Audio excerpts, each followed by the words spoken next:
Okay, you're considering driving for Amazon Flex. I got 7 problems after doing this stuff for years. Now, let's assume you're activated, okay? You're gonna do a warehouse shift. We're not talking about the grocery shifts.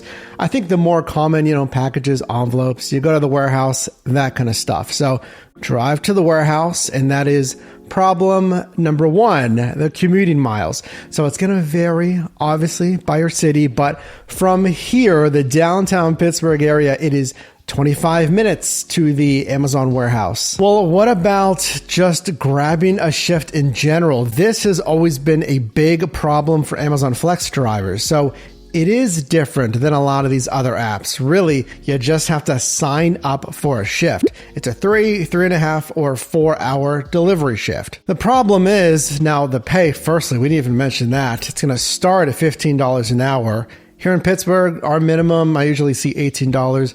With bonus pay, you can get 20, 22-ish plus dollars per hour if there's bonus pay. But when I did this more so in San Diego, I guess it was just more popular. The pay was better, whatever it is. Comment down below if you have this problem. That's shifts that just aren't available. So you'll see a shift pop up in your app and then they disappear almost immediately. It's gotten so bad that Amazon has even commented about these bots sometime that's scanning the Flex app, just grabbing these shifts. But let's assume you've grabbed a shift, and we'll assume the pay is good. We'll assume that the commuting miles to the warehouse is not bad, or you're just going to do it anyway.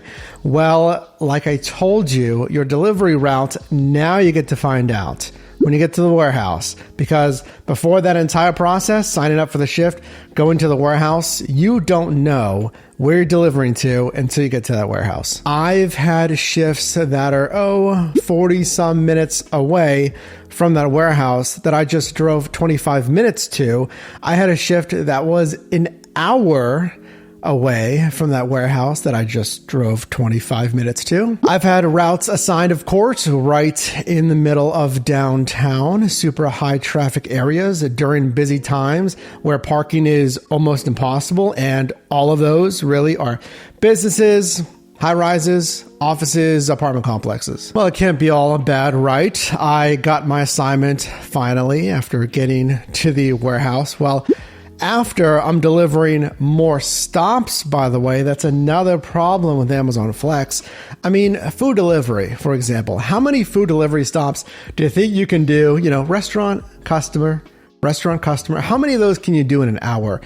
In my experience, like 2 to 4, depending where you're at in your city. But this stuff, I mean, the one was 20 some packages. I had another 30 plus, I think the mid 30s, 40s for a 3-hour route. So there's a lot more stops per hour. That's the point. And our next problem with all those packages and envelopes, you know that there's going to be some problems over time. If you do a handful of shifts, like 5-10 shifts, eventually you're going to have a package you can't deliver. So it's an access issue. Obviously, you can't leave it on the middle of the road if there's no safe place to leave the thing.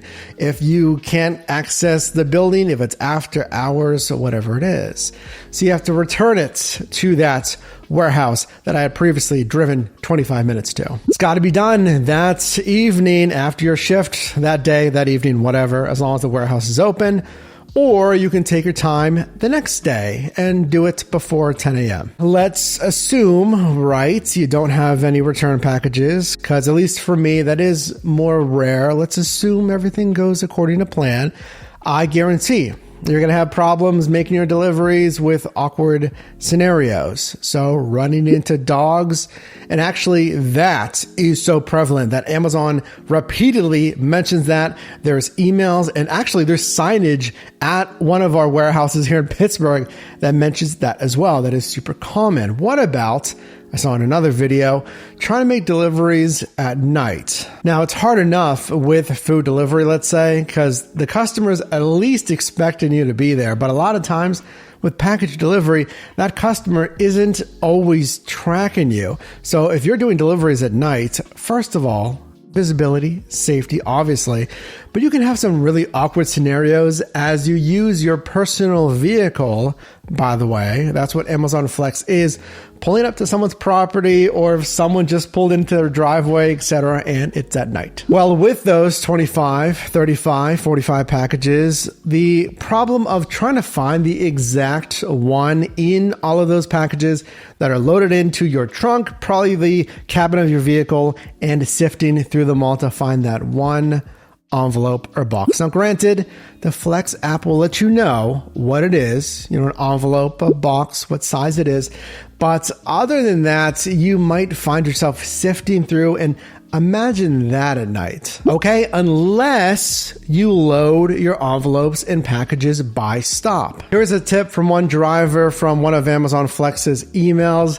Quote, I had no idea that the yellow stickers on the packages would tell me the order of the deliveries until my 4th week. It made life much easier once I was aware of that gem. So use that, the yellow sticker, the customer's last name, to reorganize the packages by stop. Now, I wouldn't stay at the warehouse. They don't really want you to hang out there and load that stuff, reorganize there. So just leave, go down the road a little bit, pull off, and then reorganize your packages. And that's something that I should probably start doing. I'm going to do on my next shift.